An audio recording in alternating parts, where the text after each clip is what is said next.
दोस्तों, स्वागत है आपका हमारे चैनल आर के वर्मा में। दोस्तों, आज हम आपको अकबर और बुद्धिमान बिरबल की बिल्कुल नई मजेदार कहानी सुनाएंगे। वीडियो को पूरा जरूर देखें। एक अक्ल का घड़ा मजेदार कहानी। बादशाह अकबर अभी दरबार में आए ही थे कि लंका के राजा का एक दूत दरबार में उपस्थित हुआ। बादशाह अकबर ने उनका स्वागत किया करते हुए कहा, कहो कैसे आना हुआ। दूत सिर झुकाकर बोला, जहां पनाह, आपके दरबार में एक से बढ़कर एक बुद्धिमान, चतुर तथा हाजिर जवाब दरबारी हैं। हमारे महाराज ने यहाँ मुझे एक घड़ा अक्ल लाने के लिए भेजा है। बादशाह अकबर यह सुनकर चौंक गए कि भला अक्ल भी कहीं घड़े में भरी जा सकती है। लगता है लंका का राजा हमारी हंसी उड़ाना चाहता है। यह सोचते सोचते बादशाह को बीरबल की याद हो गई। बादशाह अकबर ने बीरबल को बुलवाकर उसे यह बात बताई। बीरबल बोले, जहां पनाह, अक्ल का प्रबंध तो हो जाएगा, पर इस काम में कुछ हफ्ते लग सकते हैं। शहंशाह अकबर ने बीरबल को समय दे दिया। बीरबल अब इस काम में लग गए और एक नौकर से कहा कि वह छोटे मुंह वाले मिट्टी के कुछ घड़ों का इंतजाम करे। नौकर घड़े लेकर आया तो बीरबल नौकर को लेकर कद्दू की बेल तक गए और उन्होंने एक घड़े में एक छोटे कद्दू डाल दिए। इसके बाद उन्होंने बाकी घड़ों में भी इसी तरह से कद्दू रख दिए। फिर बीरबल ने नौकर से कहा, इन घड़ों की देखभाल सावधानी पूर्वक करना। बीरबल यह कहकर कामकाज में लग गए। समय पूरा हो गया तब बीरबल दरबार में हाजिर हुए। शहंशाह अकबर ने पूछा, बीरबल, अक्ल के घड़ों की स्थिति क्या है। जहां पनाह, बस 2 हफ्ते का और समय चाहिए, फिर सारे घड़े अक्ल से भर जाएंगे। 2 हफ्ते बाद बीरबल ने आकर देखा कि घड़े में कद्दू के फल घड़े जितने हो गए हैं। वह बहुत ही खुश हुए और इसके दूसरे दिन बीरबल दरबार में पहुंचे और लंका के दूत को बुलवाया। जैसे ही लंका का दूत बीरबल दरबार में उपस्थित हुआ के सेवक घड़े लिए दरबार में आ पहुंचे। बीरबल ने एक घड़ा लंका के दूत को देते हुए कहा, लीजिए अक्ल का घड़ा और जाकर अपने राजा को सादर भेंट कीजिए, परंतु खाली होने पर हमारा यह कीमती घड़ा हमें जैसे का तैसा वापस मिल जाना चाहिए। इसमें रखा अक्ल का फल भी तभी असरदार होगा जब इसे किसी भी तरह की हानि न पहुंचाई जाए, यानी इसे साबुत ही घड़े से निकाला जाए।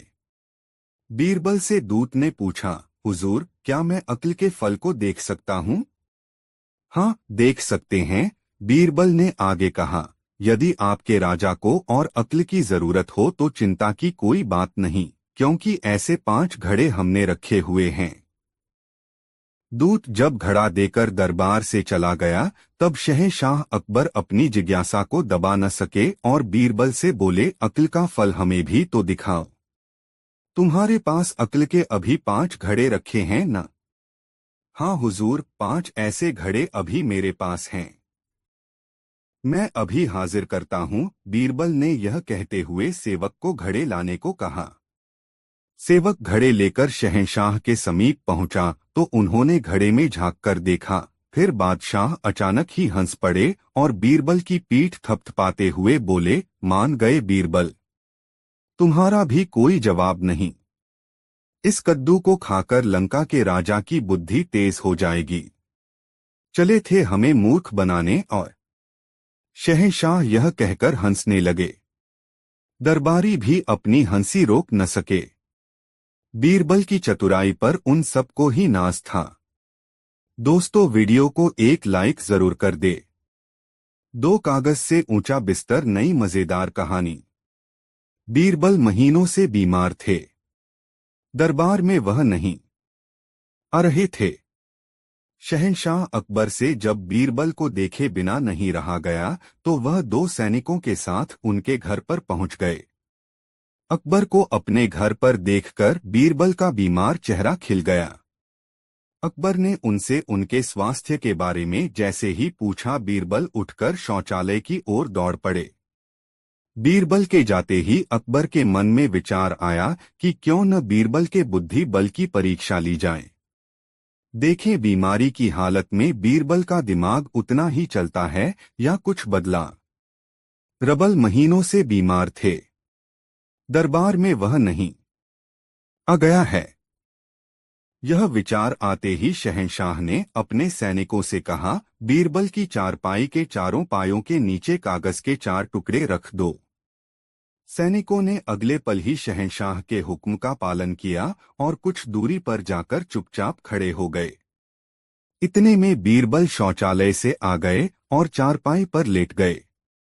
लेकिन वह अगले पल ही सिर उठाकर चारपाई के चारों तरफ देखने लगे। बादशाह अकबर ने उनको अपनी बातों में उलझाकर रखने की बहुत कोशिश की, लेकिन बीरबल का ध्यान इधर-उधर भटक ही जाता। बादशाह ने बीरबल के मन की चंचलता को देखकर पूछ ही लिया, क्या बात है बीरबल, तुम्हारा ध्यान हमारी बातों में नहीं लग रहा है? बीरबल बोले, हुजूर, मुझे जाने क्यों ऐसा जान पड़ता है जैसे कमरे में कुछ बदलाव किया गया है। यह केवल तुम्हारा भ्रम है बीरबल। कमरे में कहीं कोई बदलाव नहीं हुआ है।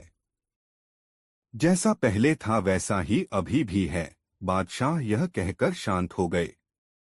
नहीं जहांपना, या तो मेरे घर की दीवारें कागज भर जमीन के नीचे चली गई हैं या मेरी चारपाई एक कागज की मोटाई जितनी ऊंची हो गई है। बीरबल की बातें सुनकर शहंशाह अकबर बोले, बीरबल, तुम बीमार हो और ऐसे में दिमाग में कुछ न कुछ ऊल जलूल विचार आ ही जाते हैं। शहंशाह ने बीरबल को भ्रमित करना चाहा, लेकिन चतुर बीरबल सब समझ गए और बोले, हुजूर, यह मेरे मन का भ्रम नहीं है। मैं बीमार हूं लेकिन मेरी बुद्धि बीमार नहीं है। शहंशाह बीरबल को दिमागी रूप से स्वस्थ देखकर बहुत ही खुश हुए और बोले, बीरबल, हम तुम्हारी बीमारी को लेकर बहुत ही चिंतित थे, लेकिन तुम्हें और तुम्हारी बुद्धि को देखकर अब मेरी चिंता दूर हो गई। फिर बादशाह ने हंसते हंसते यह बता दिया कि हाँ, तुम्हारी चारपाई एक कागज ऊंची हो गई है, क्योंकि तुम्हारी बुद्धि को जांचने के लिए हमने पायों के नीचे कागज के टुकड़े रखवा दिए हैं। यह कहकर शहंशाह ने उनके जल्दी स्वस्थ होने की ईश्वर से प्रार्थना की, फिर अपने महल को लौट गए। दोस्तों, यह कहानी आपको कैसी लगी कमेंट में जरूर बताएं और वीडियो को एक लाइक जरूर करें। 3 जैसा सवाल वैसा जवाब मजेदार कहानी। बादशाह अकबर अपने मंत्री बीरबल को बहुत पसंद करता था। बीरबल की बुद्धि के आगे बड़े बड़ों की भी कुछ नहीं चल पाती थी। इसी कारण कुछ दरबारी बीरबल से जलते थे। वे बीरबल को मुसीबत में फंसाने के तरीके सोचते रहते थे। अकबर के एक खास दरबारी ख्वाजा सरा को अपनी विद्या और बुद्धि पर बहुत अभिमान था। बीरबल को तो वे अपने सामने निरा बालक और मूर्ख समझते थे, लेकिन अपने ही मानने से तो कुछ होता नहीं। दरबार में बीरबल की ही तूती बोलती और ख्वाजा साहब की बात ऐसी लगती थी जैसे नक्कार खाने में तूती की आवाज। ख्वाजा साहब की चलती तो वे बीरबल को हिंदुस्तान से निकलवा देते, लेकिन निकलवाते कैसे? एक दिन ख्वाजा ने बीरबल को मूर्ख साबित करने के लिए बहुत सोच विचार कर कुछ मुश्किल प्रश्न सोच लिए।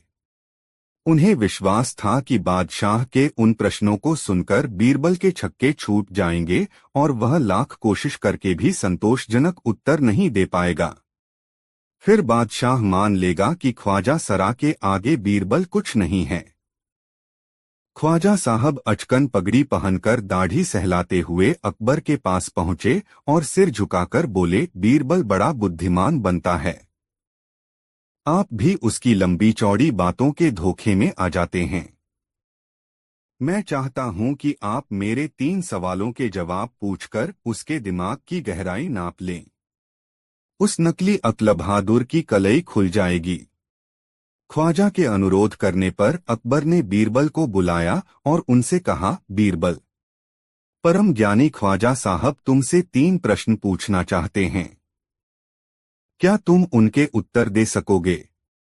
बीरबल बोले, जहांपना, जरूर दूंगा। खुशी से पूछे। ख्वाजा साहब ने अपने तीनों सवाल लिखकर बादशाह को दे दिए। अकबर कहाँ है ने बीरबल से ख्वाजा का पहला प्रश्न पूछा। संसार का केंद्र। बीरबल ने तुरंत जमीन पर अपनी छड़ी गाड़कर उत्तर दिया, यही स्थान चारों ओर से दुनिया के बीचों बीच पड़ता है। यदि ख्वाजा साहब को विश्वास न हो तो वे फीते से सारी दुनिया को नापकर दिखा दें कि मेरी बात गलत है। अकबर ने दूसरा प्रश्न किया, आकाश में कितने तारे हैं? बीरबल ने एक भेड़ मंगवाकर कहा, इस भेड़ के शरीर में जितने बाल हैं उतने ही तारे आसमान में हैं।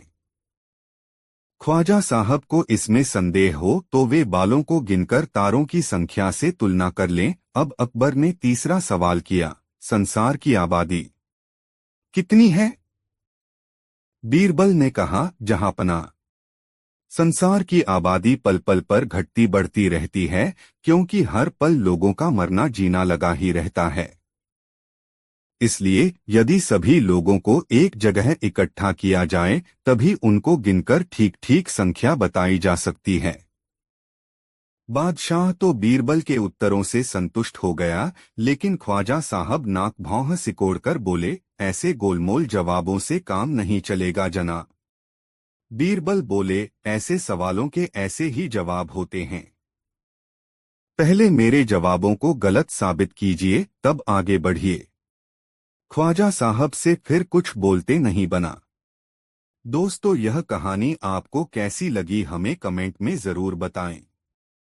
4 एक पेड़ दो मालिक नई कहानी। अकबर बादशाह दरबार लगाकर बैठे थे। तभी राघव और केशव नाम के 2 व्यक्ति अपने घर के पास स्थित आमसे के पेड़ का मामला लेकर आए। दोनों व्यक्तियों का कहना था कि वे ही आम के पेड़ के असल मालिक हैं और दूसरा व्यक्ति झूठ बोल रहा है। चूंकि आम का पेड़ फलों से लदा होता है, इसलिए दोनों में से कोई उस पर से अपना दावा नहीं हटाना चाहता।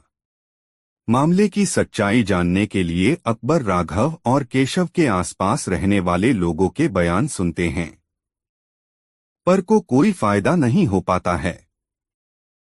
सभी लोग कहते हैं कि दोनों ही पेड़ को पानी देते थे और दोनों ही पेड़ के आसपास एक कई बार देखे जाते थे।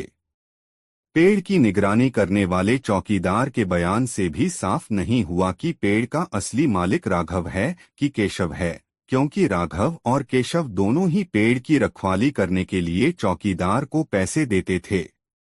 अंत में अकबर थक हार कर अपने चतुर सलाहकार मंत्री बौरबल की सहायता लेते हैं।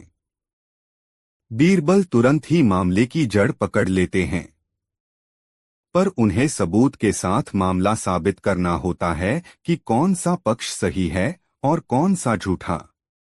इसलिए वह एक नाटक रचते हैं। बीरबल आम के पेड़ की चौकीदारी करने वाले चौकीदार को एक रात अपने पास रोक लेते हैं। उसके बाद बीरबल उसी रात को अपने 2 भरोसेमंद व्यक्तियों को अलग अलग राघव और केशव के घर झूठे समाचार के साथ भेज देते हैं और समाचार देने के बाद छुपकर घर में होने वाली बातचीत सुनने का निर्देश देते हैं। केशव के घर पहुंचा व्यक्ति बताता है कि आम के पेड़ के पास कुछ अज्ञात व्यक्ति पके हुए आम चुराने की फिराक में हैं। आप जाकर देख लीजिए। यह खबर देते वक्त केशव घर पर नहीं होता है, पर केशव के घर मां आते ही उसकी पत्नी यह खबर केशव को सुनाती है। केशव बोलता है, हाँ हाँ, सुन लिया, अब खाना लगा। वैसे भी बादशाह के दरबार में अभी फैसला होना बाकी है, पता नहीं हमें मिलेगा कि नहीं। और खाली पेट चोरों से लड़ने की ताकत कहाँ से आएगी? वैसे भी चोरों के पास से तो आजकल हथियार भी होते हैं। आदेश अनुसार झूठा समाचार पहुंचाने वाला व्यक्ति केशव की यह बात सुनकर बीरबल को बता देता है। राघव के घर पहुंचा व्यक्ति बताता है, आपके आम के पेड़ के पास कुछ अज्ञात व्यक्ति पके हुए आम चुराने की फिराक में हैं। आप जाकर देख लीजिएगा। यह खबर देते वक्त राघव भी अपने घर पर नहीं होता है, पर राघव के घर आते ही उसकी पत्नी यह खबर राघव को सुनाती है। राघव आव देखता है न ताव, फौरन लाठी उठता है और पेड़ की ओर भागता है। उसकी पत्नी आवाज जमलगाती है, अरे खाना तो खा लो फिर जाना। राघव जवाब देता है कि खाना भागा नहीं जाएगा, पर हमारे आम के पेड़ से आम चोरी हो गए तो वह वापस नहीं आएंगे। इतना बोलकर राघव दौड़ता हुआ पेड़ के पास चला जाता है। आदेश अनुसार झूठा समाचार पहुंचाने वाला व्यक्ति बीरबल को सारी बात बता देते हैं। दूसरे दिन अकबर के दरबार में राघव और केशव को बुलाया जाता है और बीरबल रात को किए हुए परीक्षण का वृतांत बादशाह अकबर को सुना देते हैं, जिसमें भेजे गए दोनों व्यक्ति गवाही देते हैं। अकबर राघव को आम के पेड़ का मालिक घोषित करते हैं और केशव को पेड़ पर झूठा दावा करने के लिए कड़ा दंड देते हैं तथा मामले को बुद्धिपूर्वक चतुराई से सुलझाने के लिए बीरबल की प्रशंसा करते हैं। सच ही तो है, जो व्यक्ति परिश्रम करके अपनी किसी वस्तु या संपत्ति का जतन करता है उसे उसकी परवाह अधिक होती है। दोस्तों, वीडियो को एक लाइक जरूर कर दे। 5 बीरबल की चतुराई बहुत मजेदार कहानी। बहुत पुराने समय की कहानी है। एक बार अकबर बादशाह का दरबार लगा था। दरबार में सारे दरबारी, पंडित, मंत्री और सामान्य जन भी बैठे हुए थे। उस समय दरबार में हंसी ठिठोली का माहौल छाया हुआ था। सब उसी में मशगूल थे। अकबर भी बहुत खुश नजर आ रहे थे। लेकिन एक बात थी जो अकबर को हमेशा ही खटकती रहती थी, वह यह कि राज दरबार के सभी दरबारी बीरबल के फैसले से बहुत जलते थे। बीरबल के आगे उनके फैसले की एक न चलती थी, इसलिए उन्हें बीरबल से बहुत ईर्ष्या थी, लेकिन वह बीरबल के सामने बोलने की हिम्मत जुटा नहीं पाते थे। बीरबल की दरबार में अनुपस्थिति होने पर अकबर हमेशा बीरबल की प्रशंसा के पुल बांधते रहते थे। जब बीरबल दरबार में अनुपस्थित रहता था तब दरबारी बीरबल के प्रति द्वेष का भाव रखकर अकबर बादशाह को भड़काने का काम करते रहते थे। लेकिन अकबर को बीरबल की चतुराई पर बहुत भरोसा था। दरबार में चल रही हंसी ठिठोली के बीच अकबर ने दरबारियों की परीक्षा लेने का मन ही मन विचार बनाया।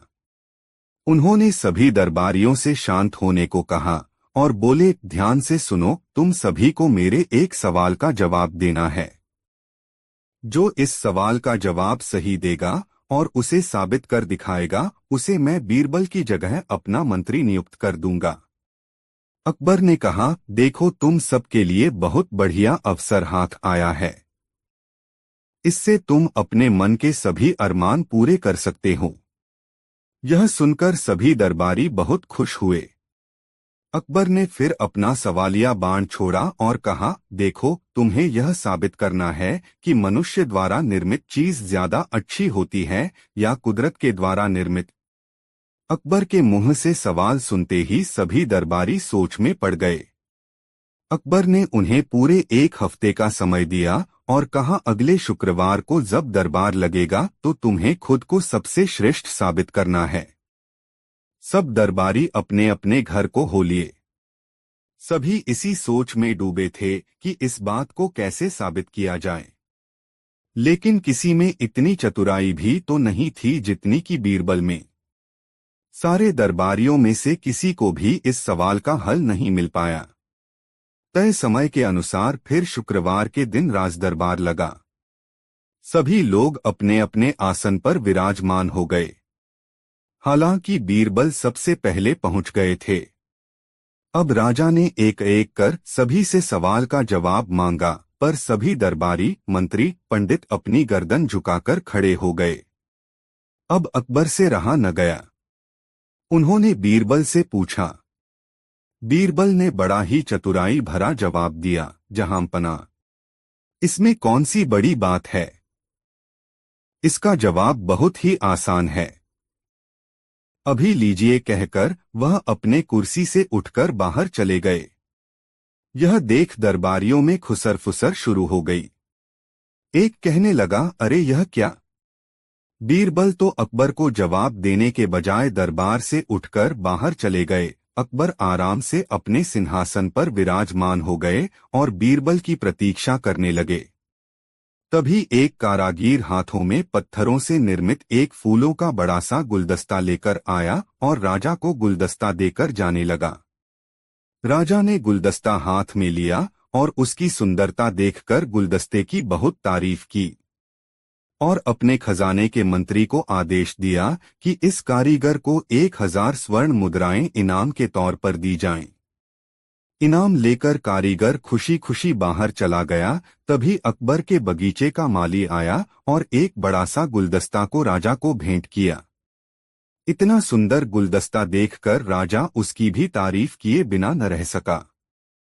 अकबर ने फिर अपने मंत्री को आदेश दिया और कहा, माली को 100 चांदी की मुद्राएं इनाम के तौर पर दी जाएं। बस फिर क्या था, राजा का इतना आदेश हुआ कि बीरबल चतुराई भरा मुंह बनाकर दरबार में दाखिल हुए। पहले तो अकबर बीरबल पर बहुत नाराज हुए और कहने लगे, शायद सभी दरबारी ठीक ही कहते हैं। मैंने ही तुम्हें जरूरत से ज्यादा तवज्जो दी है, इसीलिए तुम यूं बीच में ही राज दरबार छोड़कर चले गए और मेरे सवाल का जवाब भी नहीं दिया। अकबर का इतना कहना ही हुआ कि बीरबल ने अकबर को प्रणाम करते हुए कहा, जहां पनाह, आप कुछ भूल रहे हैं। अभी अभी जो 2 कारीगर यहां उपस्थिति देकर गए हैं, उन्हें आपके पास भेजने के लिए ही मैं बाहर गया था। आपने यह कैसा न्याय किया, 2 कारीगरों के साथ? एक को 1000 स्वर्ण मुद्राएं और दूसरे को सिर्फ 100 चांदी की मुद्राएं।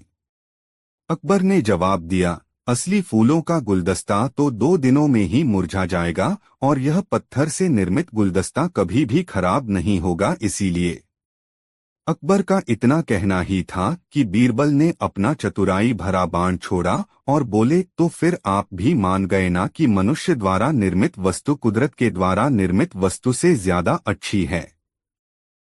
अब जहां पनाह की बोलती ही बंद हो गई। वे बीरबल की चतुराई देखकर मन ही मन मुस्काए और फिर से अपने सिंहासन पर बैठ गए।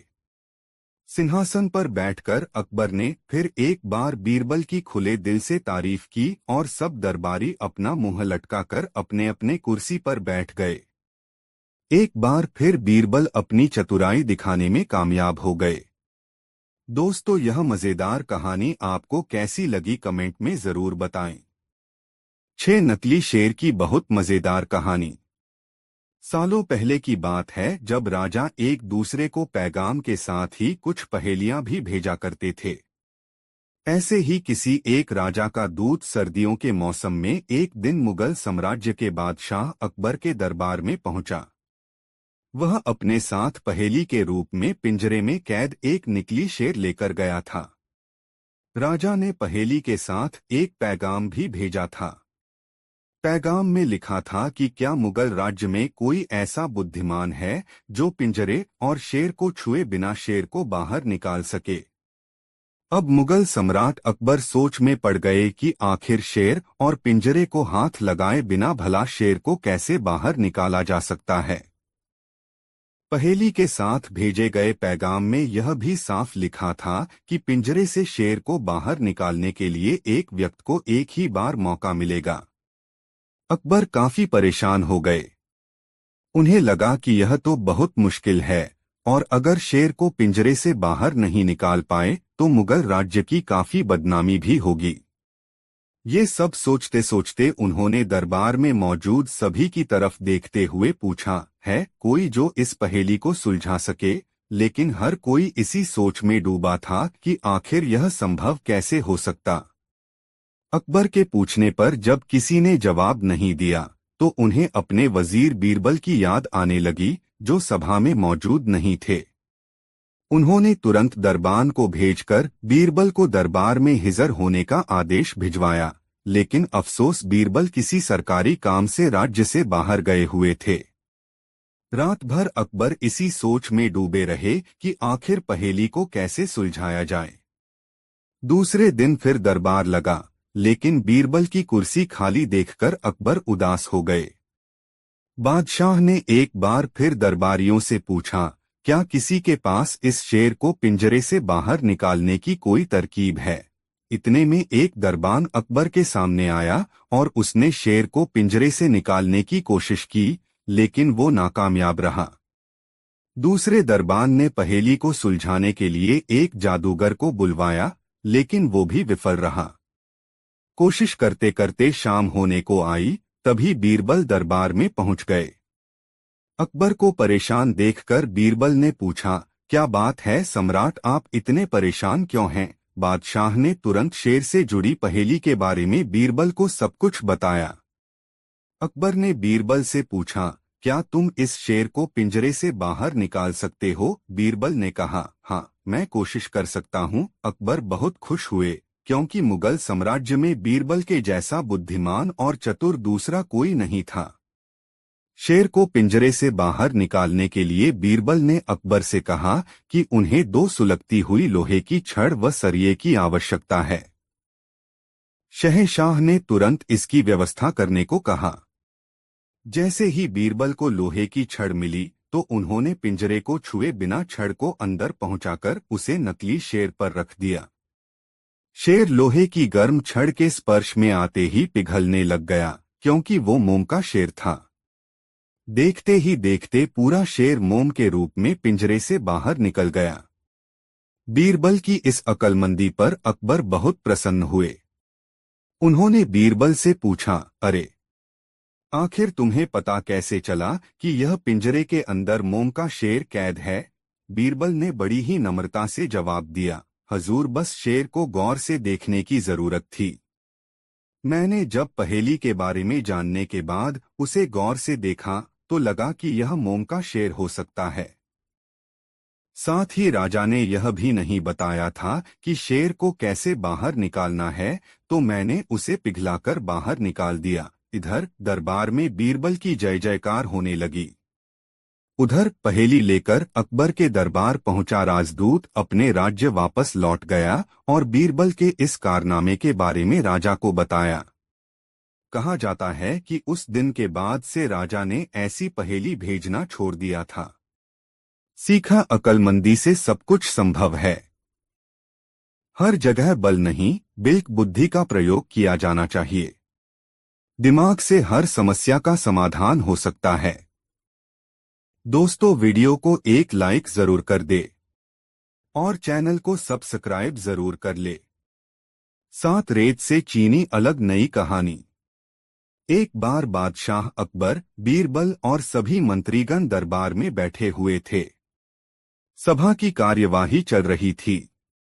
एक एक करके राज्य के लोग अपनी समस्याएं लेकर दरबार में आ रहे थे। इसी बीच वहां एक व्यक्ति दरबार में पहुंचा।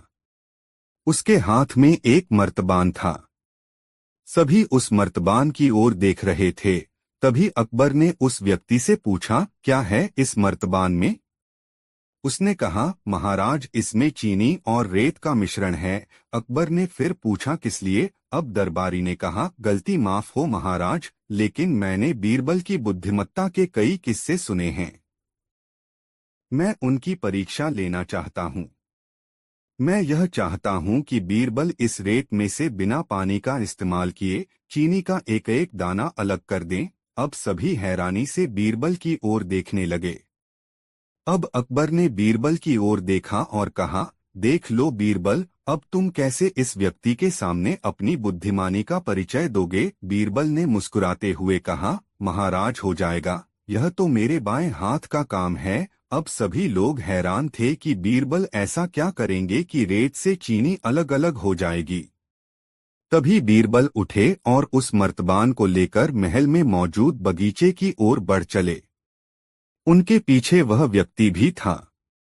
अब बीरबल बगीचे में एक आम के पेड़ के नीचे पहुंचे। अब वह मर्तबान में मौजूद रेत और चीनी के मिश्रण को एक आम के पेड़ के चारों तरफ फैलाने लगे। तभी उस व्यक्ति ने पूछा, अरे, यह क्या कर रहे हो? इस पर बीरबल ने कहा, ये आपको कल पता चलेगा। इसके बाद दोनों महल में वापस आ गए। अब सभी को कल सुबह का इंतजार था। अगली सुबह जब दरबार लगा तो अकबर और सारे मंत्री एक साथ बगीचे में पहुंचे। साथ में बीरबल और रेत व चीनी का मिश्रण लाने वाला व्यक्ति भी था। सभी आम के पेड़ के पास पहुंच गए। सभी ने देखा कि अब वहां सिर्फ रेत पड़ी हुई है। दरअसल रेत में मौजूद चीनी को चींटियों ने निकालकर अपने बिल में इकट्ठा कर लिया था और बची खुची चीनी को कुछ चींटियां उठाकर अपने बिल में ले जा रही थीं। इस पर उस व्यक्ति ने पूछा, चीनी कहाँ गई? तो बीरबल ने कहा, रेत से चीनी अलग हो गई है। सभी जोर जोर से हंसने लगे। बीरबल की यह चतुराई देख अकबर ने उस व्यक्ति से कहा, अगर अब तुम्हें चीनी चाहिए तो तुम्हें चींटियों के बिल में घुसना पड़ेगा। इस पर सभी ने फिर से ठहाका लगाया और बीरबल की तारीफ करने लगे। कहानी से सीख, किसी को नीचा दिखाने का प्रयास आपके लिए हानिकारक हो सकता है।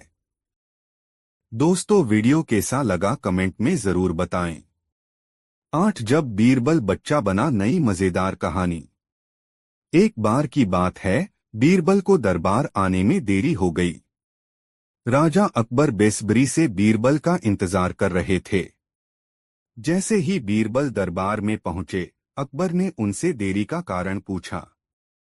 बीरबल कहने लगे कि आज जब वह घर से निकल रहे थे तो उनके छोटे छोटे बच्चों ने उन्हें रोक दिया और कहीं न जाने की जिद करने लगे। किसी तरह बच्चों को समझा बुझाकर निकलने में ही देरी हो गई। राजा को बीरबल की इन बातों पर बिल्कुल यकीन नहीं हुआ। उन्होंने सोचा कि बीरबल देर से आने का झूठा बहाना कर रहे हैं।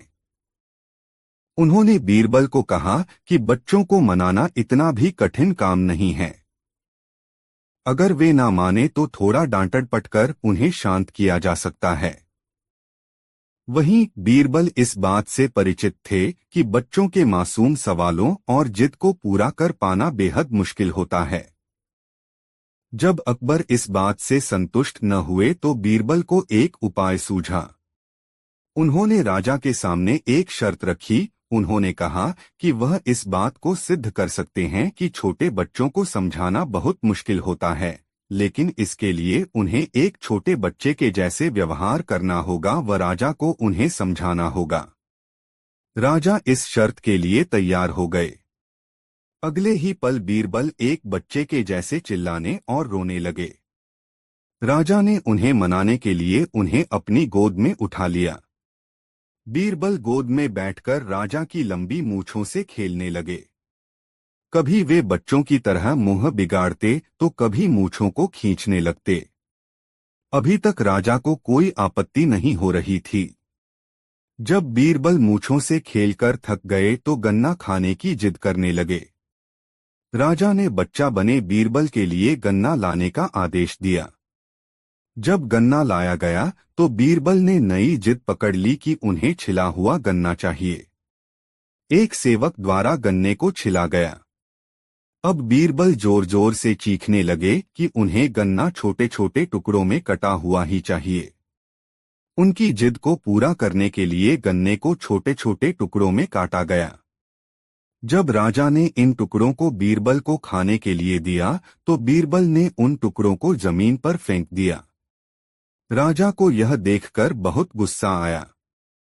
उन्होंने गुस्से से बीरबल से पूछा, तुमने गन्ने को नीचे क्यों फेंका? चुपचाप से इसे खा लो। डांट सुनकर बीरबल अब और भी जोर से रोने व चीखने लगे। अकबर ने प्यार से पूछा, कहो बीरबल, तुम क्यों रो रहे हो? बीरबल ने जवाब दिया, मुझे अब छोटा नहीं एक बड़ा गन्ना चाहिए। अकबर ने उन्हें एक बड़ा गन्ना लाकर दिया, लेकिन बीरबल ने उस बड़े गन्ने को हाथ तक नहीं लगाया। अब राजा अकबर का गुस्सा बढ़ रहा था।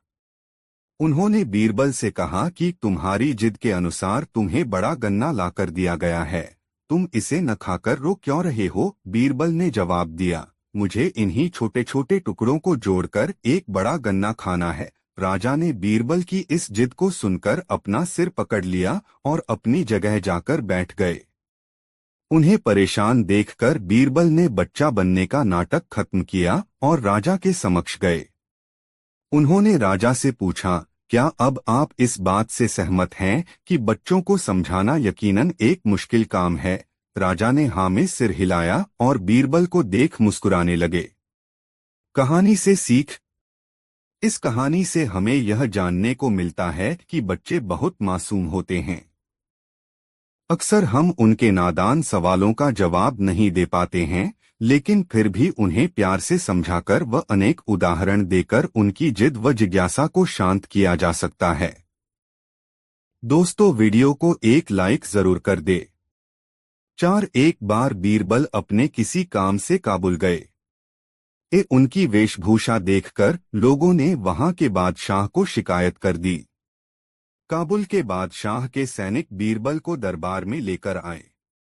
काबुल के बादशाह ने उनसे पूछा, आप कौन हैं और यहाँ किस मकसद से आए हैं? बीरबल बोले, मैं एक मुसाफिर हूँ और देश विदेश की यात्रा करता रहता हूँ। काबुल के बादशाह ने कहा, तब तो तुम्हें देश विदेश के अनेक राजाओं के बारे में पता होगा। बताओ, तुमने कहीं हमारे जैसा बादशाह देखा है? बीरबल सिर झुकाकर बोले, हुजूर, आप तो पूनम के चांद हैं। आप जैसा अन्य बादशाह भला कौन हो सकता है? काबुल का बादशाह मन ही मन खुश होता हुआ बोला, हम पूनम के चांद हैं तो तुम्हारा बादशाह क्या है? बीरबल सीना तानकर बोले, हुजूर, हमारा शहंशाह तो दूज का चांद है। काबुल का बादशाह स्वयं को पूनम का चांद समझकर खुशी के मारे गदगद हो गया और बीरबल को छोड़ दिया और सादर अपने दरबार में बैठाया। दूसरे दिन बीरबल को वस्त्राभूषणों से नवाजकर विदा किया। बीरबल वहां से दिल्ली पहुंचे तो उन्होंने अपने मित्रों को यह बात सुनाई। यह बात एक मुंह से दूसरे मुंह होते हुए शाही दरबार तक भी पहुंच गई। बीरबल से जो दरबारी ईर्ष्या करते थे, उन्होंने इस बात को नमक मिर्च लगाकर बादशाह अकबर के सामने पेश कर दिया। अकबर बादशाह को यह बात बड़ी ही बुरी लगी।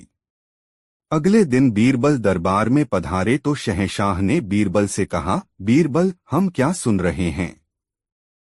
तुम काबुल गए थे। बताओ, तुमने वहां के सुल्तान से क्या कहा है? बीरबल ने बादशाह सलामत को वहां की सारी बातें कह सुनाई। अकबर बादशाह नाराज होते हुए बोले, बीरबल, काबुल के बादशाह को पूनम के चांद की तरह बड़ा और हमें दूज के चांद की तरह छोटा बताकर तुमने हमारी बेइज्जती नहीं की है। बीरबल सहज भाव से ही बोले, बादशाह सलामत, आप यह क्या कह रहे हैं? मैंने तो वहां आपका गुणगान ही किया है। पूनम का चांद कितना ही बड़ा क्यों न हो, उसे कोई भी महत्व नहीं देता और वह तो अगले दिन से घटने लगता है। पल पल घटने वाली चीज तो हर धर्म में अशुभ, तुच्छ और त्याज्य मानी जाती है। दूज का चांद चाहे कितना भी छोटा हो, लेकिन हिंदू और मुसलमान दोनों ही बड़े आदर भाव के साथ उसका दर्शन करते हैं।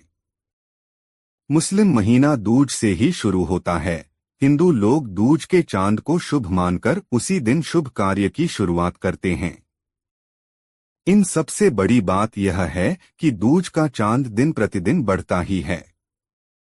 जहां पनाह, अब आप ही बोलिए कि काबुल के बादशाह को पूनम का चांद और आपको दूज का चांद कहकर मैंने किसकी प्रशंसा की है? बीरबल को बादशाह ने उठकर गले से लगा लिया और कहा, मुझे पता है बीरबल, तुम जहां भी जाओगे वहां मेरी प्रशंसा ही करोगे। बीरबल से जलने वाले दरबारियों का मुंह इतना सा हो गया और जो दरबारी बीरबल की पसंद करते थे, वे तालियां पीटकर उनकी तारीफें करने लगे। बीरबल की यही तो विशेषता थी कि वह बहुत ही सोच समझकर बातें करते थे और मौका आने पर अपनी बात को सिद्ध करके दिखा भी देते थे। दोस्तों, वीडियो को लाइक जरूर कर दे। 5 शहंशाह अकबर ने एक मुंशी को चुंगी अधिकारी बना दिया। वह मुंशी बहुत ही प्रसन्न हुआ और बादशाह की ढेरों प्रशंसा करके चला गया। कुछ दूरी पर ही बीरबल बैठे थे। मुंशी के जाने के बाद वह बोले, हुजूर, वह मुंशी बहुत ही चालाक, धूर्त और बेईमान जान पड़ता है। देखना, वह बेईमानी करने से बाज नहीं आएगा। बादशाह ने बीरबल की बातों पर कोई ध्यान नहीं दिया। बीरबल का शक सच साबित हुआ। बादशाह के पास मुंशी की शिकायतें आने लगीं कि मुंशी रिश्वत लेता है और प्रजा को बहुत ही तंग करता है। बिना रिश्वत लिए किसी से भी बात नहीं करता है। बादशाह सलामत ने मुंशी का तबादला वहां कर दिया जहां बेईमानी करने की कोई गुंजाइश ही नहीं थी। वह मुंशी अधिकारी से घुड़साल का मुंशी मुकर्रर कर दिया गया। अब मुंशी का काम घोड़ी की लीद तोलना था, लेकिन जहां चाह होती है वहां राह निकल ही आती है। मुंशी ने वहां भी अपनी आदत न छोड़ी और रिश्वत लेने शुरू कर दी। मुंशी साइसों से बोला, तुम सब घोड़ों को दाना कम खिलाते हो, इसीलिए मुझे लीद तोलने को भेजा गया है।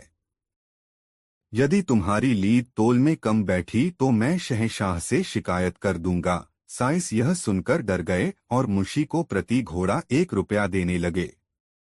बादशाह के पास मुंशी की शिकायत पहुंची तो उन्होंने यमुना नदी की लहरें गिनने का काम उसे सौंप दिया। यहाँ पर बेईमानी का कोई काम नहीं था। मुंशी बेईमानों का बेईमान था। यहाँ भी उसने कमाई का रास्ता ढूंढ निकाला। अब मुंशी ने नावों को रोकना शुरू कर दिया और कहने लगा, रुको, मैं अभी लहरें गिन रहा हूँ। बेचारे नाविक जब नावों को रोक रोक कर परेशान हो गए तब उन्होंने मुंशी को प्रतिमाह 10 रुपये देने प्रारंभ कर दिया। दरबार में जब यह खबर पहुंची कि मुंशी नाविकों से पैसे वसूलता है तो शहंशाह ने हुक्म जारी किया कि नावों को न रोका जाए और उन्हें जहां जाए जाने दिया जाए। शातिर दिमाग मुंशी कहाँ किसी बंदिश और नियम को मानने वाला था। यहाँ भी उसने अपनी बुद्धि का इस्तेमाल कर एक तख्ती को तट पर यह लिखकर लगा दिया, रोको मत जाने दो। यह द्व्यर्थी वाक्य शहंशाह के हुक्म का भी पालन कर रहा था और मुंशी को भी रिश्वत दिलवा रहा था। बादशाह के पास फिर भी मुंशी की शिकायतें पहुंचने लगीं तो उन्होंने उस मुंशी की हरकतों से तंग आकर उसे नौकरी से हमेशा के लिए हटा दिया और बीरबल से कहा, बीरबल, हमने तुम्हारी बात नहीं मानी। तुम्हारा कहना सही था कि यह मुंशी जरूरत से ज्यादा होशियार और बेईमान लगता है। यह सब कहकर शहंशाह ने बीरबल के जिम्मे कर्मचारियों को जांचने परखने का काम लगा दिया। दोस्तों, वीडियो कैसा लगा कमेंट में जरूर बताएं। 6 बादशाह अकबर दरबार में आकर अभी बैठे ही थे कि तभी दरबार में एक हत्या का मामला आ गया। बादशाह को बड़ा ही बुरा लगा कि आज की शुरुआत हत्या के मामले से ही हो रही है। बादशाह ने हुक्म दिया, यह हत्या का मामला है, इसमें जल्दबाजी करना ठीक नहीं होगा। इस मामले की सुनवाई अगले दिन होगी। अपराधी को मौका मिल गया।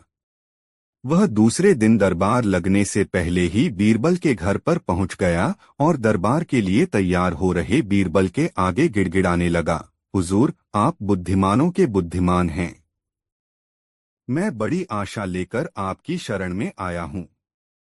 मेरी फांसी की सजा उम्र कैद में तब्दील हो जाएगी तो मेरे परिजन आपका यह उपकार जीवन भर नहीं भूलेंगे। बीरबल यह सब सुनकर अवाक रह गए। अपराधी आगे बोला, हुजूर, मेरी आपसे प्रार्थना है कि मेरी तरफ से आप ही बहस करें। बीरबल ने जवाब में कुछ नहीं कहा। मामला दरबार में पेश हुआ। बादशाह अकबर ने अपराधी को उम्र कैद की सजा सुनाई। अपराधी आश्चर्यचकित भी हुआ और खुश भी हुआ। वह धीरे धीरे चलकर बीरबल के नजदीक आया और बोला, हुजूर, लाख लाख शुक्रिया, आपने मेरी फांसी की सजा उम्र कैद में करवा दी। मैं आपका ताम्र ऋणी रहूंगा। यह सुनकर बीरबल बोले, हाँ, मुझे इस मामले में बड़ी दिक्कत उठानी पड़ी। जहां पनाह तो तुम्हें निर्दोष समझकर छोड़ने जा रहे थे। मेरे बार बार समझाने पर उन्होंने तुम्हें उम्र कैद की सजा दी, क्योंकि केवल मुझे पता है कि तुमने अपराध किया है और तुमने मेरे घर पर अपना अपराध कबूल भी किया है। हकीकत यही थी। अपराधी यह सुनकर हतप्रभ रह गया। वह माथा पीट कर रह गया कि बीरबल के सामने उसने अपना अपराध आखिर कबूल क्यों किया। दोस्तों, वीडियो कैसा लगा कमेंट में जरूर बताएं और वीडियो को एक लाइक जरूर कर दे। 9 कुएं का पानी की मजेदार कहानी। एक किसान बहुत परेशान था। उसे अपने खेतों को सींचने के लिए पानी की जरूरत थी। इसलिए वह कई दिनों से अपनी जमीन के आसपास किसी कुएं की तलाश कर रहा था। इसी तलाश में वह घूम ही रहा था कि अचानक उसे एक कुआं दिखा। यह कुआं उसके खेतों से बहुत नजदीक था, इसलिए किसान बहुत खुश हुआ। उसने सोचा कि अब उसकी परेशानी खत्म हो गई। यह सोचकर वह खुशी खुशी घर चला गया। अगले दिन वह पानी लेने कुएं पर पहुंचा। जैसे ही उसने कुएं के नजदीक रखी बाल्टी कुएं में डाली, वहां एक आदमी आ धमका। वह किसान से बोला, यह कुआं मेरा है, तुम इससे पानी नहीं ले सकते। अगर तुम इस कुएं से पानी लेना चाहते हो तो तुम्हें इस कुएं को खरीदना होगा। यह बात सुनकर किसान कुछ देर रुका और फिर मन ही मन सोचने लगा कि अगर मैं इस कुएं को खरीद लूं तो मुझे कभी पानी की कमी नहीं होगी और न ही मुझे पानी के लिए इधर उधर भटकना पड़ेगा। फिर क्या था, दोनों के बीच एक रकम तय हुई। किसान के पास उतने पैसे तो थे नहीं, लेकिन वह यह मौका छोड़ना नहीं चाहता था। इसलिए किसान ने उस आदमी को अगले दिन वह रकम देने का वादा किया और घर की ओर चल दिया। किसान के लिए कुआं खरीदने का यह अच्छा मौका था, इसलिए वह इस काम में जरा भी देर नहीं करना चाहता था। घर पहुंचते ही उसने अपने करीबियों और दोस्तों से इस बारे में बात की और कुएं के लिए तय हुई रकम का इंतजाम करने में जुट गया। थोड़ी भागदौड़ और कोशिश के बाद आखिरकार उसने वह रकम जमा कर ली। अब वह पूरी तरह से निश्चिंत हो चुका था कि उसे कुआं खरीदने से कोई नहीं रोक सकता। जमा हुए पैसों को लेकर वह फिर घर चल दिया। उसे बड़ी बेसब्री से इंतजार था कि कब रात खत्म होगी और वह कुआं खरीदने जाएगा। इसी सोच में वह पूरी रात सो नहीं सका। अगले दिन सुबह होते ही वह कुआं खरीदने निकल पड़ा। उस आदमी के घर पहुंच किसान ने उसके हाथ पर पैसे रखे और कुएं को खरीद लिया। अब तो कुआं किसान का हो गया था, तो फिर उसने पानी निकालने में देर नहीं की। जैसे ही किसान ने कुएं से पानी निकालने के लिए बाल्टी उठाई, उस आदमी ने फिर बोला, ठहरो, तुम इस कुएं से पानी नहीं निकाल सकते हो। मैंने तुम्हें कुआं बेचा है, कुएं का पानी अभी भी मेरा है। किसान मायूस हो गया और न्याय के लिए राजा के दरबार में शिकायत करने पहुंच गया। मालूम है उस राजा का नाम क्या था? राजा अकबर। राजा अकबर ने उस किसान की पूरी कहानी सुनी और फिर उस आदमी को दरबार में बुलाया जिसने वह कुआं बेचा था। राजा का फरमान सुनते ही वह आदमी भागा भागा दरबार में हाजिर हो गया। राजा ने उससे पूछा, जब तुमने इस किसान को अपना कुआं बेच दिया तो फिर इसे पानी क्यों नहीं लेने दे रहे हो? आदमी बोला, महाराज, मैंने इसे केवल कुआं बेचा था, पानी नहीं। यह बात सुनकर राजा भी सोच में पड़ गए। उन्होंने कहा कि बात तो यह पते की कह रहा है, कुआं बेचा है, पानी तो नहीं। काफी देर सोचने के बाद जब इस समस्या को सुलझाने में वह नाकाम हो गए तो उन्होंने बीरबल को बुलाया। बीरबल बहुत ही बुद्धिमान था, इसलिए राजा अकबर किसी भी मामले पर फैसला लेने से पहले उसकी राय जरूर लेते थे। बीरबल ने एक बार फिर दोनों से उनकी समस्या पूछी। पूरी बात जानने के बाद बीरबल ने उस आदमी से कहा, ठीक है, तुमने कुआं बेचा, पानी नहीं। फिर तुम्हारा पानी किसान के कुएं में क्या कर रहा है? कुआं तुम्हारा नहीं है, फौरन अपने पानी को कुएं से बाहर निकालो। बीरबल का इतना कहते ही उस आदमी को समझ आ गया कि अब उसकी चालाकी किसी काम नहीं आने वाली। उसने राजा से फौरन माफी मांगी और माना कि कुएं के साथ उसके पानी पर भी किसान का पूरा अधिकार है। यह देखकर राजा अकबर ने बीरबल की बुद्धिमानी की तारीफ की और कुआं बेचने वाले आदमी पर धोखेबाजी के लिए जुर्माना लगाया। कहानी से सीख। किसान और कुएं की कहानी से पता चलता है कि अपने आप को दूसरे से अधिक चालाक नहीं समझना चाहिए।